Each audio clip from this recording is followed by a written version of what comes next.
ट्रिपचे अचानक प्लॅनिंग झाले आणि आम्ही रात्रीच्या 3:30 वाजता निघालो ट्रिपसाठी.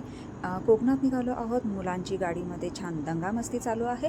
छान नाचगाणं करत गाडीमध्ये हा प्रवास सुरू झाला आणि त्यानंतर चहा पाणी घेऊन आम्ही परत पुढे प्रवासाला सुरुवात केली आणि थोड्याच वेळामध्ये आम्ही पोहोचलो कोकणात.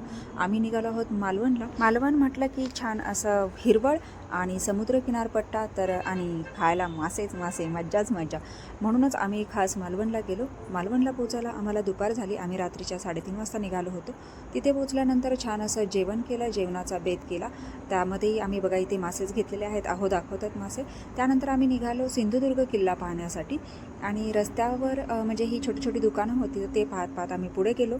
त्यानंतर बोटीने आपल्याला जायचं होतं किल्ल्यावर. किल्ल्यावर गेल्यानंतर थोडासा उन्हामध्ये मुलं थकली होती, तर त्यांनी इथे बर्फगोळा घेतला आणि पुन्हा सगळा किल्ला पाहिला. त्यानंतर पुन्हा आम्ही रिटर्न निघालो आहोत. बोटीमध्ये सुद्धा मजा मस्ती आणि खरंच खूप धमाल केलेली आहे मुलांनी आणि त्यासोबत अहोंनी सुद्धा. तर सर्वांनी छान म्हणजे एन्जॉय केलं आणि असं मस्त मजा मस्ती करत पुन्हा आम्ही आलो आहोत आता तारकर्ली बीचवर. तारकर्ली बीचवर आल्यानंतर सनसेट टायमिंग झालेलं होतं, सनसेट झाला होता आणि इथे बघू शकता या सूर्यास्ताच्या वेळेस म्हणजे इथे मुलं सगळी म्हणजे मजा मस्ती करत होती. दादाचा मासा बनवला होता, म्हणजे पूर्ण झाकलं होतं मातीने आणि त्यानंतर मग मुलांनी असंच मजा मस्ती करत छान छान किल्ले वगैरेही बनवलं, काही बनवलं वेगवेगळं. त्यानंतर तिथून आम्ही मुक्कामासाठी आलो देवबागला छान बीचच्या शेजारीच आम्हाला रूम मिळाला आणि तिथे मग काय धमालच धमाल.